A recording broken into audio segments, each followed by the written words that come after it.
So an eye. You have your center line through your face, right? And then you've got your eyes, let's say. And you want to determine kind of if this is where the nose is, right? So this is an eye that's left of the nose, the person's right eye. Where is that outside corner? Is it on the center line? Is it above the center line? Is it below the center line? For me, the outside corner of my eye is just a little bit above. And then kind of putting a box in for where the top and the bottom. So how much is above that center line and how much is below. For me, and for a lot of us, it might be about a third below, a third above, or 2/3 above. But again, differs. Where is the tallest part? It may not be right in the center, might be outside of that center. And so I'm going to make this kind of box shape, kind of blocking it out. And then going in and rounding these things off. Looking at how that tear duct is shaped. Might be a point, might be more rounded. How that comes up. And I know for me this is very rounded, and then it's a little bit steeper. And then you also want to look at the pupil.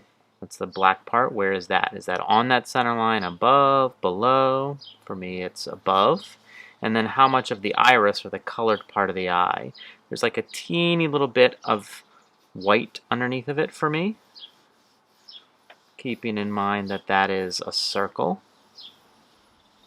So drawing it as a circle, it's not just parentheses.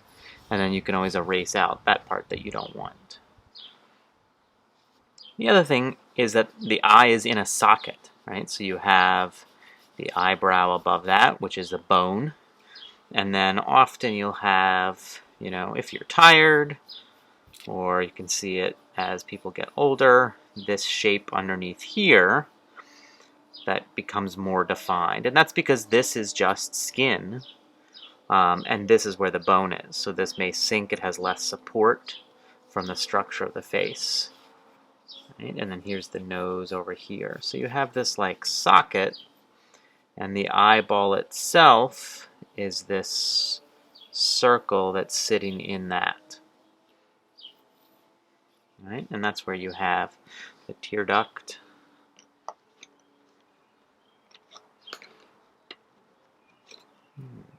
So then I can start going in and adding a little bit more.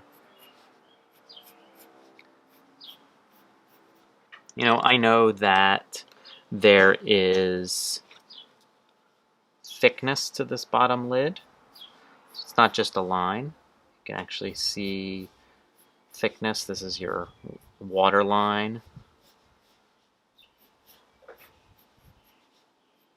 It's that tear duct. There's thickness to this top lid. And then often you'll see another, at least for me, kind of another crease right there.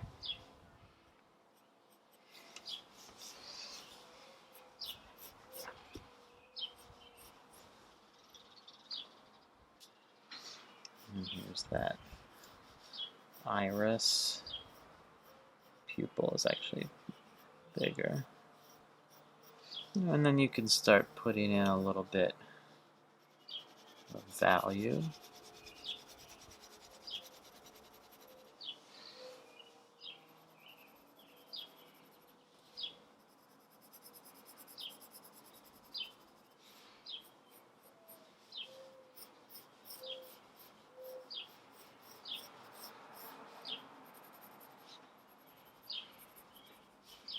Looking at the, the lighter eyes, darker eyes. And also leave a little reflection, use your eraser.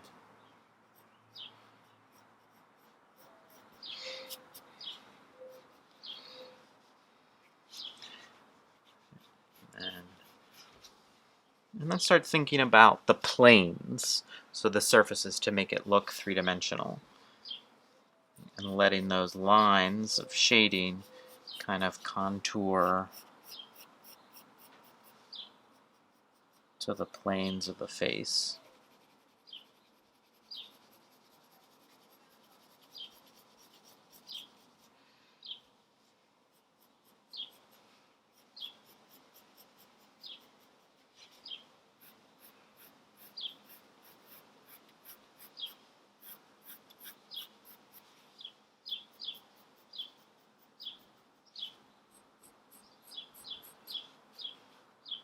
There's also going to be some value probably in the white of the eye, whether it's a redness or just some shading.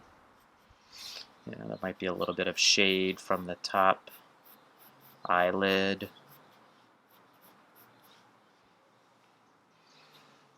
You know, looking at where that eyebrow starts, and kind of the shape of that eyebrow.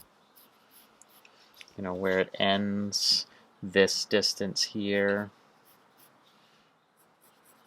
Letting our marks kind of follow that hair.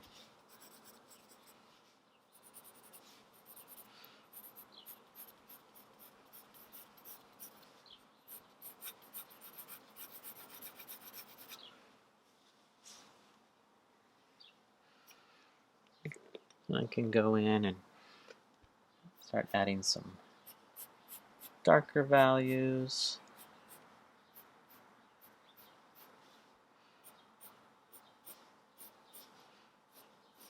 Little bits of hair down here that you'll see, maybe. Not a lot. You don't want it to look like spider legs.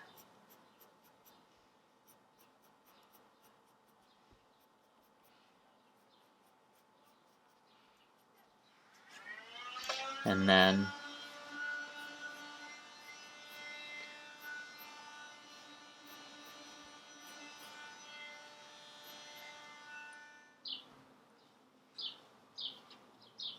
starting to look a little bit more carefully at, you know, how those creases around, say, the tear duct are shaped, and how that goes into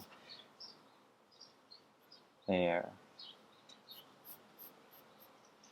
You know, the brow and how that pushes down.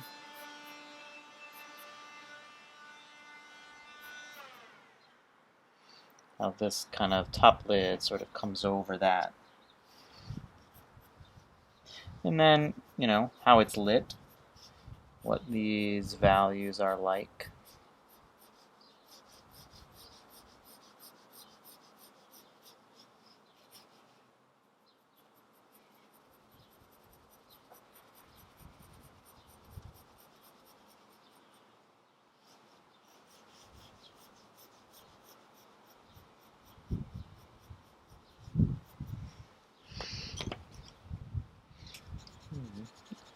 And then, you know, going in, drawing with the eraser as well.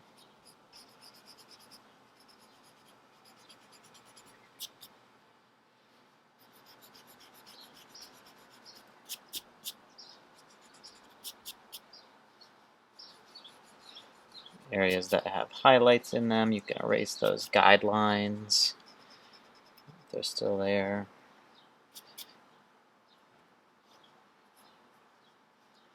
You know, and overall, we have to translate our color of our eye into a value. Making sure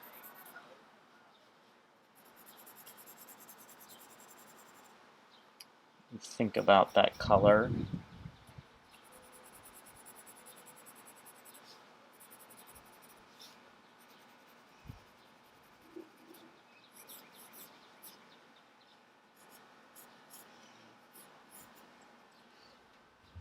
And then highlights that are visible in there.